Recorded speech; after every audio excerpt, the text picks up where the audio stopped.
something I'm actually really passionate about, is generational wealth, because we all start from somewhere, and a lot of it I have to give credit to my parents, regardless of where I started. So I'm going to get through some general announcements tonight. So starting, the disclaimer, okay? The typical disclaimer is that we are not attorneys, we're not CPAs, we are full of crap. Okay, so check with a qualified professional before you make any decision that is going to impact your life. Okay, but I think you know what you're talking about, because we've had a lot of experience, people in this room, and we've gotten our butt kicked a lot of times. So talk to people and listen to people that got their butt kicked. All right, so is there anybody here from Marcioni Associates? Anybody? Okay, all right, cool. So Marcioni Associates supports our chapter. We are a nonprofit organization, and our premier chapter sponsors of the Lifeblood organization actually pay for the free pizza, pay for the venue, pay for our promotion, so you guys actually get notified of this stuff. So they are a premier real estate legal firm specializing in residential and commercial real estate, owned by my friend John Marcioni. Anybody clients in here at Marcioni Associates? we have a small handful. We need to increase the conversion factor, right? So, but yeah, they do residential, they do commercial closings. Brian, you did a 57-unit closing with them recently. They do commercial closings as well. So they're best of breed. Definitely something to consider should be part. All right. Any vendors here? Vendor members? Raise your hand. Anybody? Okay, Mark, why don't you go? Be the guinea pig. Optograph Management, we're happy to manage your property as long as it's not like really deferred. So certain deferred maintenance, but not totally deferred. Yeah. Anybody else? Yeah, Colleen Rock. I'm a vendor member of County Captain CBS, next Realty Group. Always happy to be here and meet everybody. Anybody else? You're not, okay, Andy's a vendor member, but he's not saying anything. He's a founder too, like he's the anchor. Okay, so Andy actually has a podcast called the TCO Method. TCO Method is actually some IP he developed, intellectual property developed around total cost of ownership, right? So you actually, a property that grosses $1 million in rent, that has $1 million in expenses, is not a deal. Okay, so Andy is an expert in helping companies reduce their expenses associated with procurement. They're doing a renovation of a large apartment community or commercial property, and reduce NOI and reduce net operating income, and it's explosive to your asset value and all that good stuff. Does that give that credit? Okay, so TCO podcast is dedicated to that. Not a sexy topic, but that's actually where you make money, right? It's on the operation of the profit. So check that out. Give them a 5-star rating and review, a positive review. So who here is a member of FRIA, like a former member of FRIA? Raise your hand. Okay, that's awesome. All right, cool. So these general meetings are free. Okay. You get the free pizza. You get, you get here. You get. I've had 3 beers, actually 2.5 beers tonight. And you get a venue here. This is designed so you don't feel alone if you're a real estate entrepreneur. But the real magic comes in with the other additional benefits, which are our masterminds. Okay, we have masterminds that meet what, 4 times? Carl, Beth? 3. Carl? So 3 now because they don't do morning 3. DIY. Okay. All right, cool. So this is great to not feel alone. You make connections, but the magic happens when you get in the small groups, right? We have Joe Labavera. Raise your hand, Joe. Joe's a deal master. How long have you been in real estate for? Yeah. For a long time. I started with 24, then got back in at 46. So, straight 20 years. Okay. So straight, uninterrupted 20 years. Okay. We talked about that butt kicking analogy, right? Joe, you got your butt kicked a little bit? All my teeth have been laid out in front of me. My dentist loves me. Yeah, so Joe is one of our deal masters. He runs it with Scott Spears. So they're the powerhouse behind Deal Masters. You have a slide for that, right? Yeah, look at that. There it is. There we go. Okay. All right. So we find that there's the operation of the business where you actually make money, right? And then there's the finding of the business, which is what Joe and Scott specialize in, right? How to find opportunities, how to make deals happen, creative financing. Joe, have you been involved with some creative financing deals? Oh, yeah. Like Joe and Scott are like the Tchaikovsky? Sure. No, I don't know about that. Yeah, no. I don't know. Mozart? No. Yeah, Mozart of deal making. And then Beth and Carl have had decades of experience in actually running the real estate deals, and this is actually where you make money. So this is like kind of like our like happy, love connection between the two essential parts of the real estate business. So that's an additional benefit you get. Being an individual member is what is it, $229? So, yeah. Not a month, a year. Okay, $229 a year. And there's additional benefits of vendor membership. If you're a vendor that wants to actually promote visibility of your business, and you want to stand up here or stand up and actually talk about it, and also post on our Facebook group that has like over 1,000 people, and also get distribution out to our 2,000 plus distribution list via email. They definitely talk to us about becoming a vendor member as well. Becoming a partner with us, okay? Which is $499 and 99 cents. Just 49. Okay, 49. Okay. All right. Next slide, please. Who's been to Coffee Club here? All right. Cool. All right. So that's actually headed up by Vlad and where's Sam Adams? Okay, he's not here tonight. But every Tuesday morning for busy professionals that are looking to build a real estate empire, sidecar to their full-time job, there's absolutely, I can attest to it, millions of dollars worth of wealth built through coming to the Coffee Club. All right.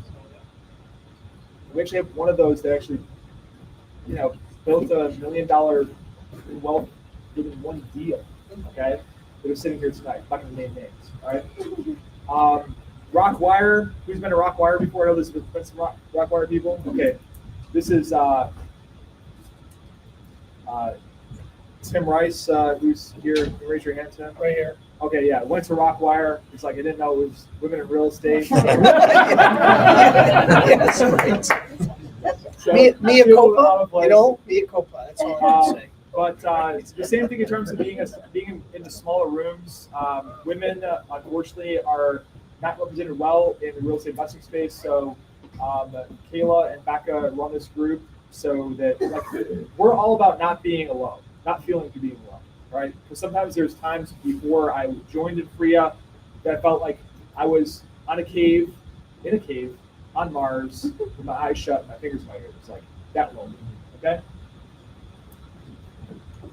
All right, cool. We're gonna kick off this panel discussion about generational wealth. I guess the why behind this is, I think generational wealth to me is like the cosmic passing of the baton between generations.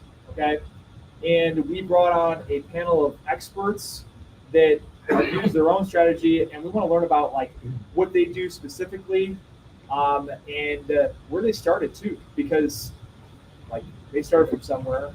Their parents imbued them with certain opportunities that were hopefully better than they were imbued with. So I'm really excited about this topic because I'm passionate about my kids, right? Because I don't want them starting where I started, right? Which was great, but wasn't ideal, right?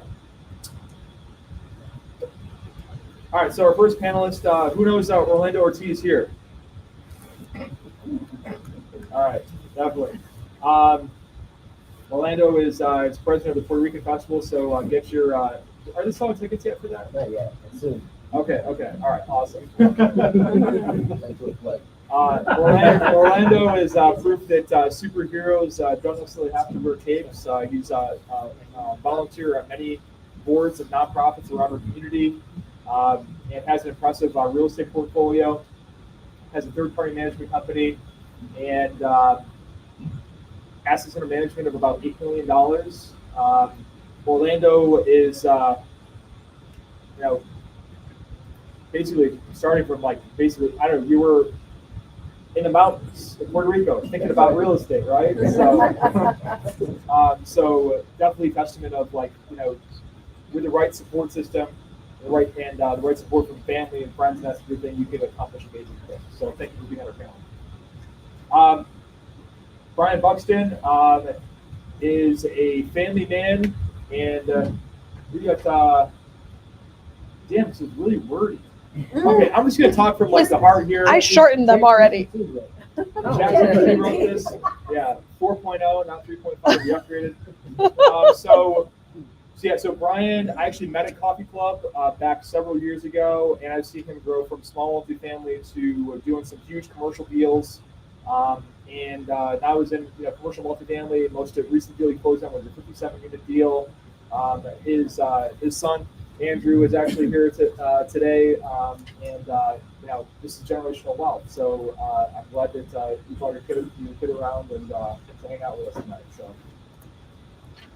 Oh my God, this is too small. This is really all right, so just skip Guys, it. I took half Just of it go out. right there. That one right there. That's all you need, right there. All right, so he's helped his clients create over $6 million in annual recurring net operating income, adding over $98 million in asset value to their properties. The reason why we invited Andy on tonight was because Andy has actually forced his family into real estate investing.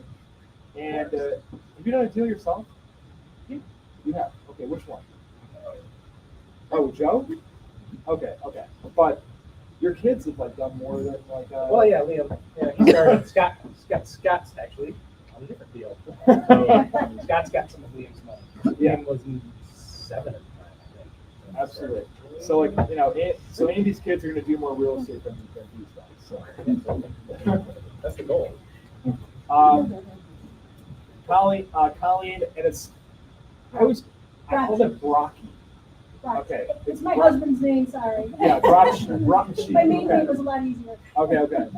I've actually been calling you Colleen Brocky for a long time. That's okay, I answered it. I'm sorry about that. That's all right. Colleen has been an active real estate broker in the investment property space, specializing in investment properties.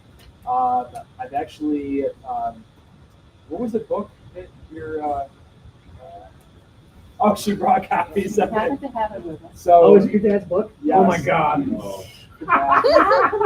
Just ignore the offensive illustration on the That's a great read. Proof that I was born into real estate. Yes. Absolutely. Okay. All right. Cool. These are our panelists. Please give us a round of applause.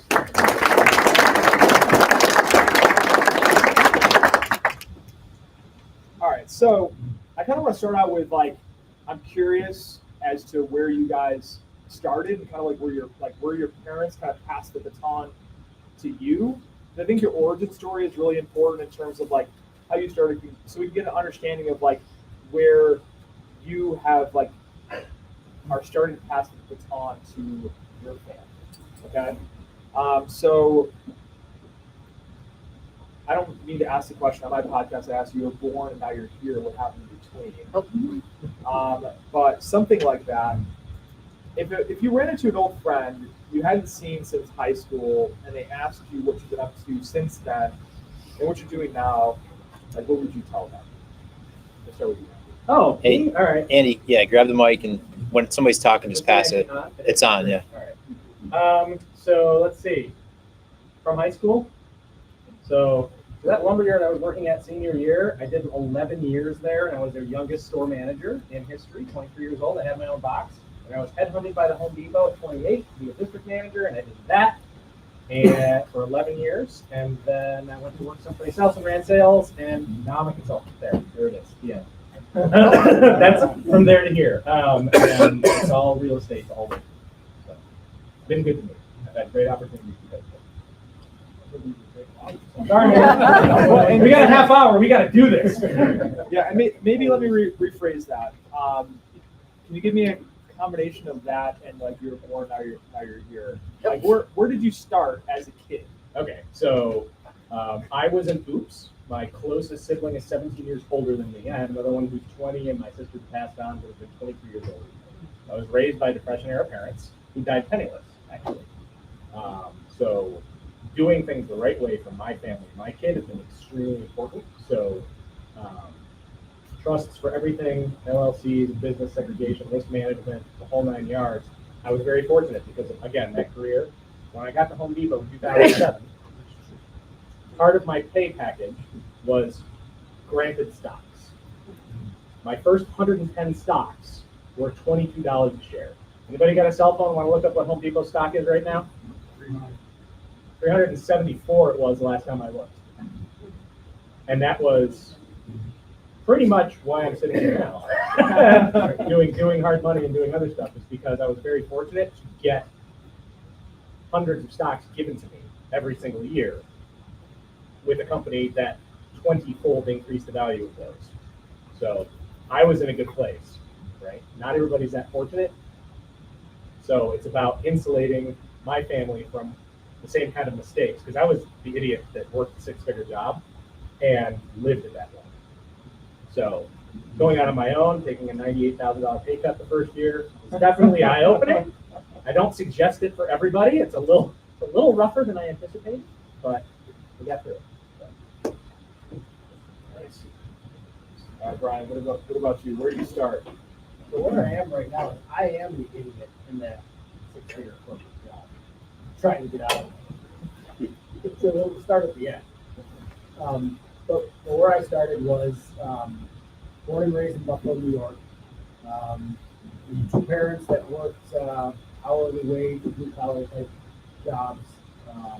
Lived in a rented duplex owned by my grandparents until I was probably 11, 12 years old, until my parents bought their first home. Lived in that home. My parents still live in that home. So I grew up from there through high school. Came to college here in Rochester, attended RIT, graduated from RIT. And that's when my 9-to-5 W-2 corporate life began. Moved around a little bit, spent some time in North Carolina, spent some time in Philadelphia, back to Buffalo for a good period of time, and I've been in Rochester now for 9 years, going on, so a little past 9 years. As far as real estate is concerned, decided to quit corporate America once, and got into a startup with a college buddy of mine. So went from a decent paying job to zero, and moved from Philadelphia back to Buffalo, and house hacked before it was house hacked. Before it was right? So actually had a fellow manager of mine in Philadelphia write me a BS letter that I was being transferred to Buffalo so the bank would approve me for a loan. Bought a duplex in North Buffalo, lived in the lower level, rented out the upper level. And I don't know, maybe 9 months into that non-paying startup gig, ended up getting pregnant with my wife, with this guy over here, Andrew, and shit got real. Right? So ended up going back into the workforce. Got a job for about half of what I was making before I quit Philadelphia, because I needed income. Bought another double on the same block. Figured, hey, what the heck? It was for sale. I didn't know what I was doing. Maybe it'll make me some money, and worst comes to worst, it's maybe some college education for the little one that's on the way. And that's really all I did in real estate for 12 years. Held the double that we house hacked, and put the other one down the street. And in 2004, sold those two properties in Buffalo, 1031, did a bunch more here in Rochester. Did well, got my face bashed in through COVID, dusted myself off, and still working on it. All right, and how can you guys hear in the back? Okay, or no? You're good? Okay, just remember to project. So as Matt mentioned, I grew up in Puerto Rico, so I was born and raised in Puerto Rico. We didn't move here until I was 10 years old. We actually came for a 1 month vacation to visit some relatives I had here in Rochester. And my parents said, "Hey, you're just gonna stay here. We're gonna start a new home." So a big culture shock for us. So I had to obviously learn English at the time and get accustomed to really living here. From there, in high school I attended Edison Tech, where I started learning machine shop. I have a pretty big vocational school there, where I started my journey working at Gleason Works, where I worked there for a little over 20 years. So I had a good career there while attending RIT. I still worked at Gleason Works. And about 12 years ago, I started getting into real estate.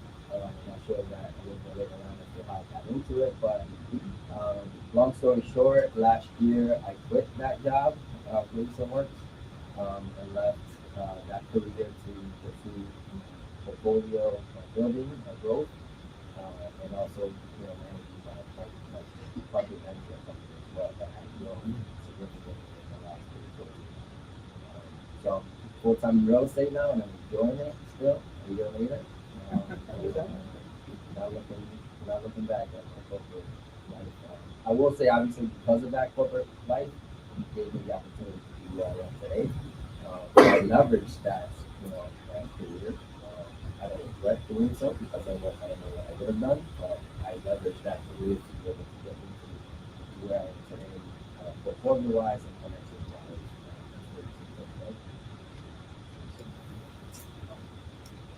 Okay, I'm Colleen Dawson. My maiden name was Kane. My father was a prominent realtor in the city for over 30 years, from 1970 to about 2000. He went to Edison Tech and went for drafting and had his first job at Hayward, which then became Xerox. He got his real estate license the year I was born, 1966. And 3 years later got his broker's license and left Xerox and started his own company. So I was born into the business every Saturday. We go to Jimmy's restaurant, public market at 6 o'clock, and we shake hands with the politicians and walk through the area and pick up our fruits and vegetables, and then I go with him. And I remember this from a very young age. Cleaning out apartments, working on houses, collecting rent, removing doors off of apartments that maybe didn't pay the rent. Exactly what we can't do now. So I really learned from the ground up. By the time I was 10 and was able to advertise, I was in the real estate office every weekend too. So back then we had these little 3x5 cards that would be replenished every week. We had to pull out the old ones, put in the new ones, and we advertise in the right wards, back then the awards. So I've been around a minute, and my dad was kind of known as the realtor that if you couldn't get it done with somebody else, he could get it done for you. And he sold properties that people said were not sellable, and I kind of have that reputation with it. I love any house that's a mess, honestly. I had a gentleman come to me one day and he said, my father-in-law's house is a horrible mess. I wouldn't go in by yourself. There's garbage all over the place. It's really, really bad. And the whole time he's telling me, I'm like, oh my God, give me the keys. Let me go see this house. And he said, don't go alone, don't go alone. And the house was in a Ronnieburg, actually. So I was like, how bad could this house be? Because, I'm having some bad houses in the city. So anyhow, I took a new agent over with me, and he videotaped because I said, I want you to videotape this, just so you can see when the average day is from. And I think his first words were, oh my God, holy shit. And we climbed through garbage and encountered a lot of different things that we probably didn't want to encounter, but it was so much fun. I was so excited, and I sold that house within 2 days. And honestly, there is no house that isn't sold with that big, the right set of circumstances, the right people. There's one right person sitting in front of me that loves challenges, and I call her. I know I've got a good one. So it's in my blood. I've always enjoyed it. I work a lot of hours and doesn't seem like work. I just like doing it. So that's where I am. Excellent. So we'll keep it on you, Colleen. Oh. All right. So, this is an important question because generational wealth, a lot of people think about it as like actual like transfer of assets to future generations, that sort of thing. It doesn't mean that to me, right? So it can include that, but there's also a transfer of knowledge. There's a transfer of leadership by example, and that type of thing. So I guess like what steps did your parents take, whether intentionally or unintentionally, to help you create that wealth in your own life? Actually, I just told this story to somebody, and it's a story I haven't told in 20 years. I don't know why. It just never came to me. But when I was a child, for my birthdays, I would get stock certificates. They didn't mean anything to me, but my parents stocked them away. And then every Saturday, when I spend the whole day with my dad, I get $2 allowance, but only if I ask for it on Saturday. And he used to say, if I go to my tenants, buy an Echo door on the first, I'll get the rent. If I'm there on the second, do you think they'll still have it? So that was my lesson. If I didn't ask for my allowance on Saturday, I didn't get it. And there were lots of Saturdays that I forgot it was a Saturday before I was but I was 16 going to Mercy High School, and he said, we're going to buy a house. And he took all my savings and something to buy a house on Kingston Street in the city, out the East Winnie area. And I then had a tenant at 16 years old, and that was kind of cool. They sent the rent over, no problems. And about a year after collecting rent from them, my dad said they want to buy the house. The tenants want to buy the house, and we're going to hold the mortgage. And so I was a sophomore in high school, getting a mortgage payment paid to me every other month, because my dad would get it on the opposite month, because he was my partner. And I thought about that, and I wish I'd done that for my kids. I did not. But I did drag my kids through a lot of terrible houses, and my daughter grew up to be an architect and interior designer, licensed interior designer. And my son, he's a musician, and he just prefers to help me do cleanup and, collecting things and doing the grunt work. No sales in his future, but he loves the business too. So just carrying on that passion and the idea, I'm in high school collecting a mortgage payment. Not too many kids can say that. So if you've got kids around that age, that makes it something fun for you to do the country. Absolutely, it's awesome. Yeah, I thought about it. Many years. Orlando, what about you, man?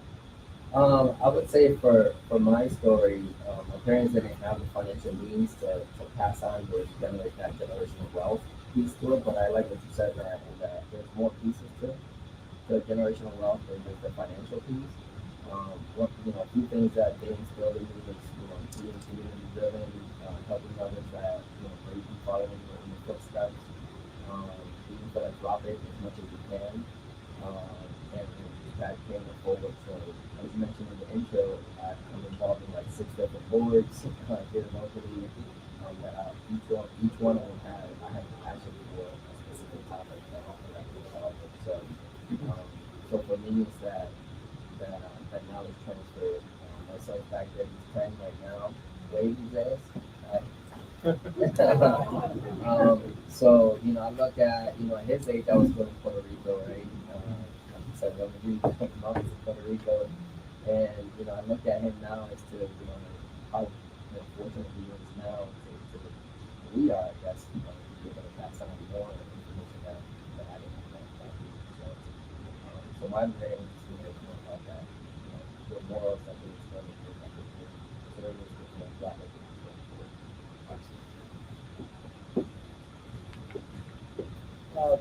I think for me, in some ways, similar to Orlando, my parents didn't really have a view of generational wealth or the wealth to pass on. It was more the values that they instilled in me, the drive, the hardworking nature that they led by example with, I guess you could say. and doing the best that they could with the resources that they had to open up opportunities for me that they didn't have for themselves, trying to create a better life than what they had so that I can continue on. You know, real estate, owning real estate, or building wealth, I wouldn't say were things that were in their mind or they were of the mindset of having. They were trying to make it every day and doing the best that they could. But at the same time, trying to open up as many opportunities as they could for me. And they did a great job at that. So for that. Similarly, my parents obviously didn't leave me anything. But what they did do was they gave me crazy good work ethic. One of them, or maybe both of them, gave me ADHD, which has worked out in my favor, I will say. But there's that. My dad was an entrepreneur, and like literally, we lived in a Winnebago for a year on a 5-acre lot while my dad built our house. 2,500 square foot colonial when I was like 12 years old. So I grew up around construction, grew up around real estate. Part of the reason why I went to the lumberyard. And they scrimped and saved and did everything they could to encourage my morals and my work ethic and my education. So I always went to private school. I went to Catholic schools from the time I was in kindergarten until I graduated from CBA in 1997. So I was very fortunate to have that upbringing. Now, if I knew the value of networking and relationships while I was in high school and I wasn't the ADHD kid, it was like, ooh, shiny object. I probably would actually have friends from high school still, but I don't. So didn't leverage any of those relationships that I should have been building while I was in high school because I just wasn't interested. So that's the other side of the ADHD thing, right? But it's been an interesting reflection for me because my parents have been gone for probably about, both of them for about 5 years, 6 years now. And I see the stuff that they would have done at that point in their life, right? I was 40, they were 45 when I was born. So it was very much, I was raised at like wolves, basically like wolves in a barn. I literally like, come back alive, 16 years old, driver's license for a week, driving after 9 o'clock, no driver's ed. Don't care, come back alive. All right, you got it. So that was me, but it was kind of a little bit of school of hard knocks, right? For me, just being like, we've already done this a bunch of times. You're on your own. So not stuff I would do with my son because he definitely has my ADHD. But I'm trying to, instill that same kind of work ethic, and honestly, it comes down to your kids become who you are when you get older, right? I hope I'm a better businessman than my dad was. So super important. Great point. So on that subject, and I want to create this as like an open shot with anybody who's like got an opinion on this, right? But I know Andy, you've got something to say on this, along with a lot of other things. Andy and I have an opinion about everything, so we'll give experience in that regard. So, what type of like non-monetary steps to prepare like your family, your kid financially for the future, like modeling life lessons, parenting strategies, getting involved with your business, whatever, like have you tried to instill like in them on the non-monetary side of things? So both me and my wife are very much old school. We believe scars build character, and if you want something, you got to work for it. So he doesn't like all the money that he invested with Scott Spear. That was his doing chores for his allowance, and it's not like empty the dishwasher. It's like you're cleaning the cat box, and oh, by the way, you're also going to vacuum. And like the vacuum's bigger than he is when he started doing it. So it's a little bit of entertainment for me because it's a little bit masochistic, and he's mine, so it's fine. It'll make him tougher over time, but a lot of it is we spend a lot of time. There's always a family dinner. There's never a night that goes by where we eat dinner in front of the TV or whatever. We sit around the table, the three of us, and we talk about his day, schooling, what he saw and what he didn't see, and answer his questions. And it's like, whatever you want to talk about, we'll never lie to you. And it makes us cringe when we ask questions and we'll answer you as truthfully as possible for your age bracket. Still believes in second class. Edit that out, Mark. But the stuff we talk about is really intended to give him a perspective of electronics. He does not have a phone. He does not have an iPad. He does not have access to online anything. He does not watch YouTube. He does not, like, I'm a tech nerd. It's one of my hobbies. I built a media server. I ripped all the 80s cartoons you can imagine onto a server. He knows Transformers and G.I. Joe and Ninja Turtles and Smurfs, stuff you don't see anymore that's actually like normal, positive reinforcement of whatever, right? What I see is what I remember from my childhood that I enjoyed. I want to make sure he had access to that. So I spent way too much money building a media server and living literally thousands of DVDs and Blu-rays. So that's a little bit about me. I'm a tech nerd. All right, anyway. It's a hobby. But it's for me, it was all about making sure that he understands what's going on in the world and why you have to be somewhat discerning. Right? Because people are going to be like, "Oh, you're judgy." Well, you don't have to verbalize it, right? So we do a lot of, "Okay, well, look at that. You think that's a good decision? Yes or no?" And you don't have to tell the person it's not a good decision, but you understand that it's a bad decision for you because how it's going to affect your life later. And so we're big on the consequences without like breaking out the ruler and just hitting it, right? So that's a lot of consequences-based reinforcement. So like he was over the top tonight. My wife texted me an hour ago. He's like, he doesn't get video games till Sunday. Tomorrow's Superintendent's Day. He's got a 3-day weekend. No video games at that time. It is what it is. So, How old is he? he's 10 now. So, Ryan, your son's here, so non-monetary type of stuff that you work at. Starting to bring in a spot with your son. Yeah, no, it's completely fine. It's the reason why he's here, right? It's bringing him to events like this. It's getting him involved in an early age. Not only him, but I have a daughter as well. 2 years old.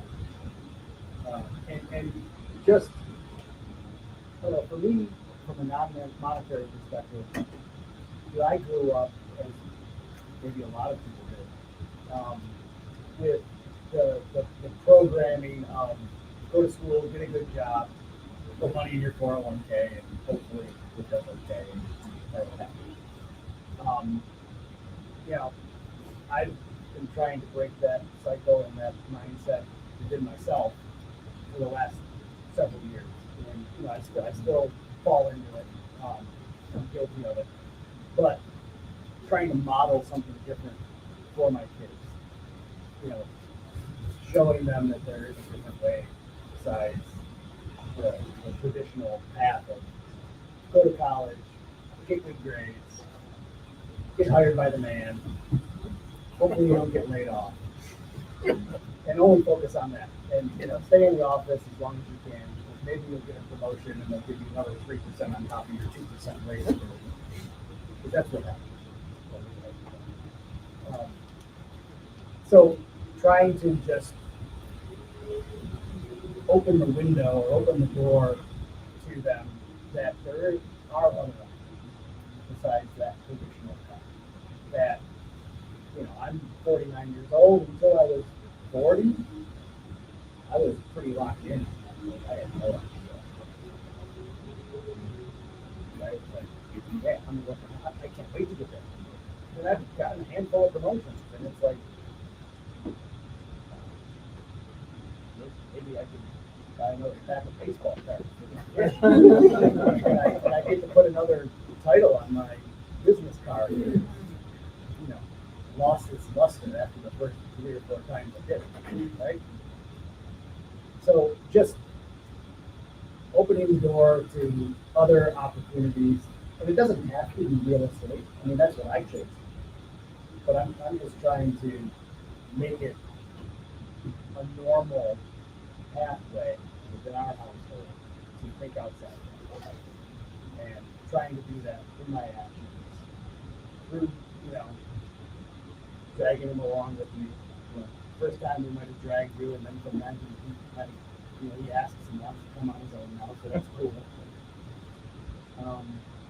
So I guess I don't know if that answers the question. But I guess that's No, absolutely. I mean, speaking of like, it doesn't mean like your kids have to be in real estate. I mean, literally, I drive by our buildings in downtown Rochester every Tuesday to Thursday when I bring my daughter to daycare. I'm like, Holly, these are my buildings over here. You're gonna have these someday. And she's like, I don't want those. She's 3.5 years old. She's like, I don't want those buildings. Like, I don't want buildings. Like, you know, so I'm like, all right, well, you know.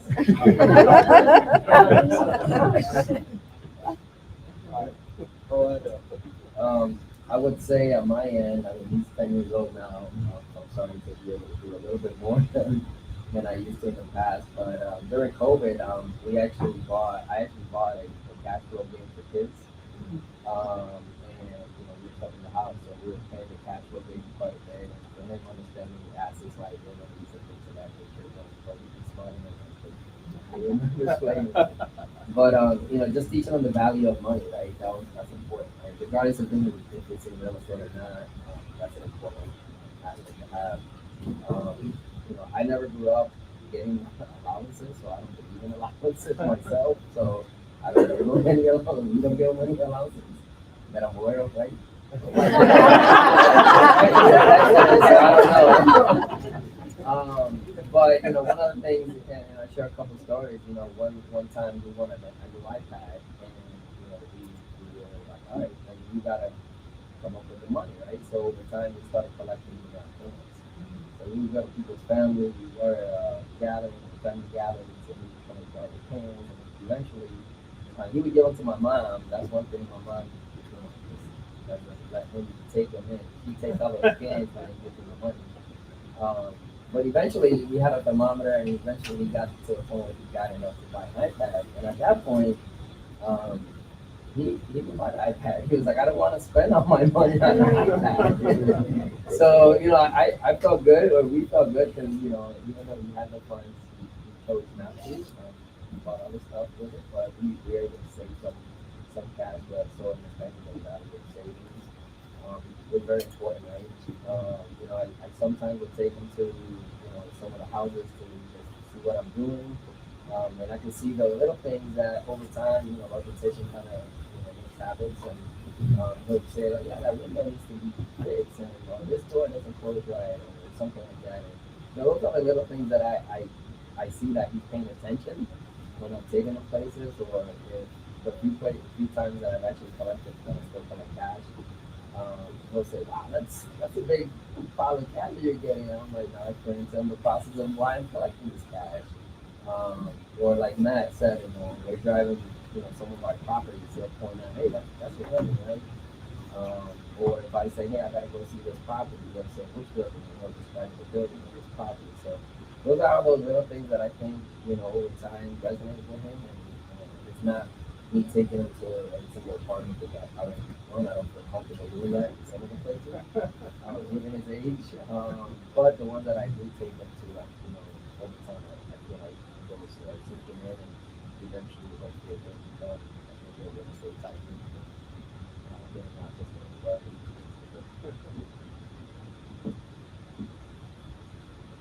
I guess, first of all, work ethic, huge. My dad used to one of like I said, I don't sleep alone.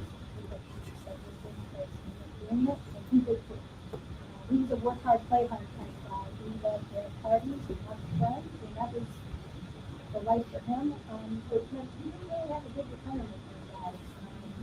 He liked to spend the money or as fast as he made it, which was fine, but obviously it taught me to do something a little bit different. But the work ethic is huge, and even my children at young ages were helping handle the children that they need to do with me now. And my son, his first music band was called Nailed Shut because my dad once told him, you can't open that, it's nailed shut. Little things like that carry on.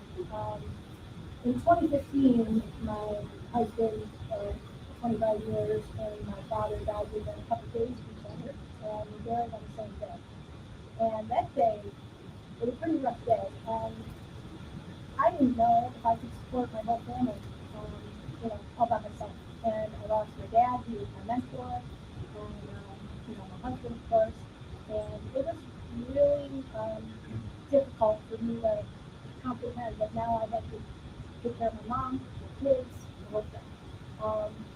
And lo and behold, I rose to the occasion and here I am today, but the kids were very compassionate and understanding, and we struggled a little bit to get here. And I think also the kids have been exposed to a lot of families up to that point. Now, we live in a very middle-class neighborhood in Greece. It's nothing spectacular. But I have taken them to many homes with me where kids were living in pretty bad conditions. We would usually adopt a family at Christmas time, whether it be a tenant or one of my investors' families that I run into that kind of like really want to help. And the kids always went with me when they did the shopping. We dropped off the gifts. And they took part in maybe making something that's a bit brighter. And the compassion that my kids grew up in, and the understanding that you treat everybody the same, whether you're the bag lady on the street or the CEO of the company, everybody gets the same respect, and that is huge. And I think that is something my father taught me, and I thank God for it every day that I have that ability to talk to anybody I meet and understand, and hope to try to understand where you're coming from, and treat them with respect. So that was a huge thing. Yes, Jeff. Wanted to mention something. So I've spent my career in investment management and wealth management, and stepped out of working with people and working with institutions and things like investment Bloomberg and blah, blah, blah. But I've studied this stuff for a long time. And what's kind of funny and ironic is that, we're talking about kids and values and thinking and shows. The kids actually have the secret. They've had the secret all along. There's a story called The Tortoise and the Hare that a lot of people have heard. Does anybody know when that was written? 600 BC. And so, it's been around forever. And so, the tortoise's horse is boring and slow and kind of plods along, and we kind of laugh at it. The hare, of course, maybe in this case makes money quickly. Maybe it's Bitcoin, maybe it's whatever it is, right? And they get distracted and whatever. So it's kind of a classic story, but that, just singles and doubles, watch once repeat. That is, and there's exceptions. Not everybody that does that makes money, but for the most part, that works. One thing that Brian mentioned, and I'll kind of talk on this briefly, is people have heard of the S&P 500, right? 500 big company stocks, right? There's another one called the Russell 2000, which is 2,000 companies. A lot of those are smaller. There's another index called the Wilshire 5000, 5,000 publicly traded stocks, and it no longer exists. And I don't know if anybody knows why, but it's because there's actually not 5,000 publicly traded companies. So meanwhile, there's 15,000 mutual funds out there, and they're all fishing from the same pot. And so what a lot of people have figured out is there's a whole universe of other kinds of investments that historically have been reserved for the Harvard endowment or California pension plan or whatever. And that universe is becoming available to regular investors. So, and I would just add to that everybody in here that's thinking there's other ways to go than the way that it's always been. Just thinking that way sets you apart from so many, if not most, of other investors who are I got to do this, and I got to just follow the herd. And there's other ways to do it, and then for many, that's really the secret. Absolutely. All right, so we're gonna wrap up a little bit, but this is gonna be not round robin. If anybody has an opinion on this, or actually a specific strategy, tactical type of things that you do from a financial standpoint that you've used to begin creating generational wealth for your family. Can you name one that you can think of that's often overlooked, or some type of specific thing that you do? Okay, so I can volunteer one, right? So, who's heard this term "cash is king"? cash to me is trash, right? Cash is trash. Robert Kiyosaki said cash flow is king. I really think that credit is king. All right. So with my kids is that when each one of them was born, as soon as they got a social security number, I added them on as an authorized user to my my credit card. All right. So I could start having them help build their credit while they were still in diapers. Okay. So that's just like one like little tactic, like little trick that I've done. And if you, assuming you pay your bills on time, all right, that's a big assumption, right? Then they should be able to have, like, it's very realistic they can have like an 800 credit score by the time they're 18 years old, right? Think of how much of a leg up they have at that point in time. So anything you guys specifically have to like to learn that tactical stuff? I agree with you on that credit card. The other day I've had my son at it for a number of years, and I had to redo there was some parking charges and accepting the card.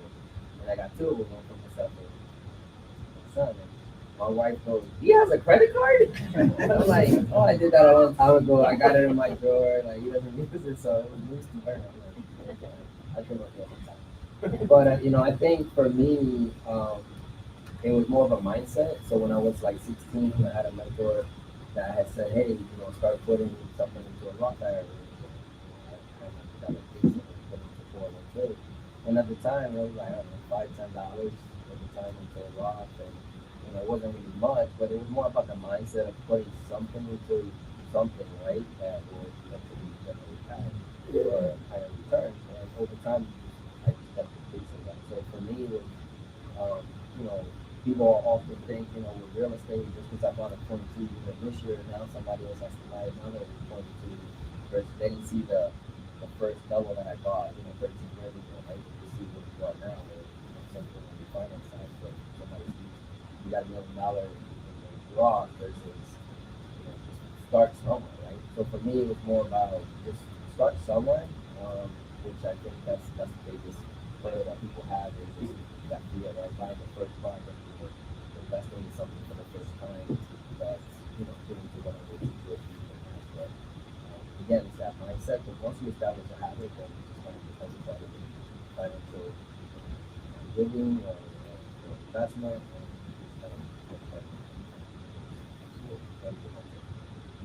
That's kind of tactical stuff you want to share before we. These guys, they're going to be here for a little bit, so you can ask them questions. That's what they like. I'll throw one out there that might be controversial. Some controversial and some trash. Cash value life insurance. Whole life or IULs. If structured properly, could benefit you greatly. Not only in the present, but I'm not a salesman. I'm not going to try to pitch you guys insurance at the moment. But, if you were to study the Rockefellers, especially in contrast to the Vanderbilt, Rockefeller still has money, primarily because of how they do it. Right? The Elvis has policies that pay out tax-free, that can be leveraged along the way. When they pay out, we buy more life insurance in the younger and it's just the same. It's still and you become your own bank. And I'm the first one to do it in my family, so it isn't that big yet, buddy. Andrew, you got something to do. So, but once my time comes, it pays out, right? And it goes into a trust with specific instructions where, it doesn't get spent on lavish, luxurious things. It's used to buy more life insurance. People that are young. Snowball. So, Hey, man. Question, Brian. yeah. When did you decide, because it sounded like a lot of your investments were smaller multis. Yeah. All of a sudden, you go to 57. Yeah. What was your thought process to get there?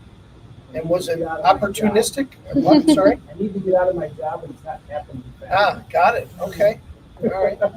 Well, hey. I mean, no, honestly, Yeah, no, joking aside, sure. I'm staring at 50. I don't want to work until I'm, in a traditional sense. I don't want to, be a slave to the man. for another 10, 15 years. So I needed to accelerate.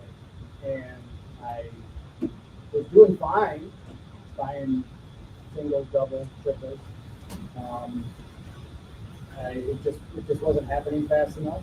I had a pretty significant setback with COVID due to some of the areas where my properties were. So I needed to Step up your game. put it on steroids. Yeah. Do you measure your success on EBITDA?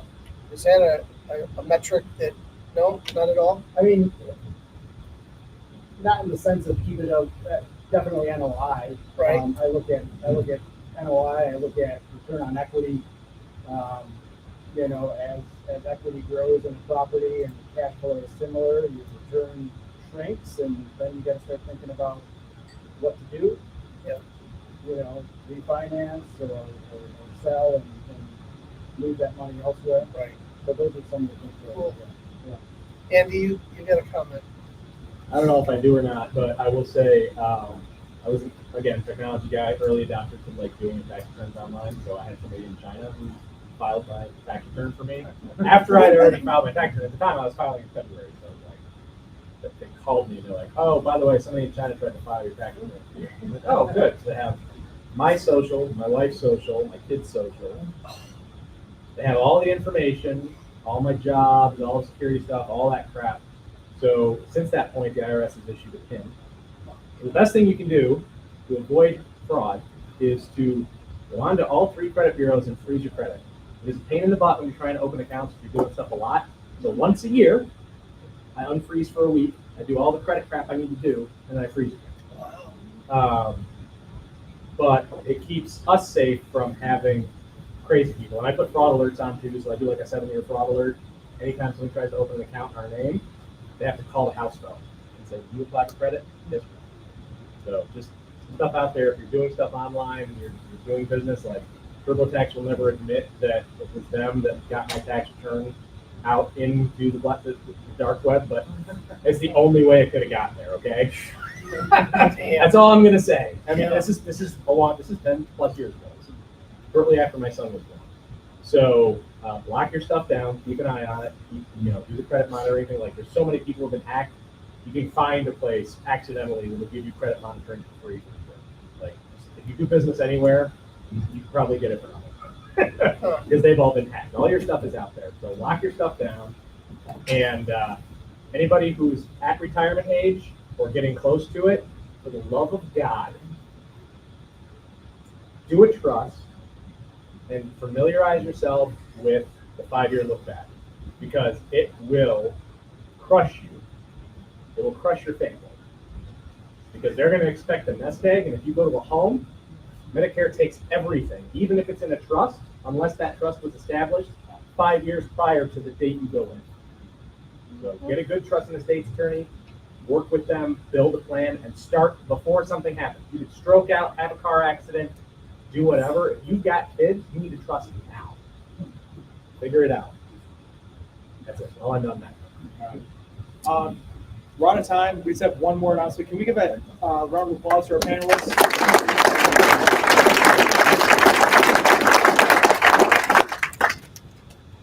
All right, cool. All right, so next month's workshop is who needs to raise capital for deals, or learn how to raise capital for deals. All right. So we have a raise master, Mr. Jack Kirby, used to live in Rochester, now he's in Puerto Rico, coming and flying in to actually host our Saturday workshop on April 13th. We have an early bird rate, so definitely take a picture of this here if you're available. Come here. He's going to go through first his origin story. He graduated RIT, thinking he was going to work for a web company in 2001. What happened in 2001? .com. Yeah. Right. This is a guy that had to reinvent himself like multiple times. Right. Couldn't find a job in tech. Started buying real estate. Bought a Home Investors. We bought Ugly Houses franchise. Right. Yeah. So started that.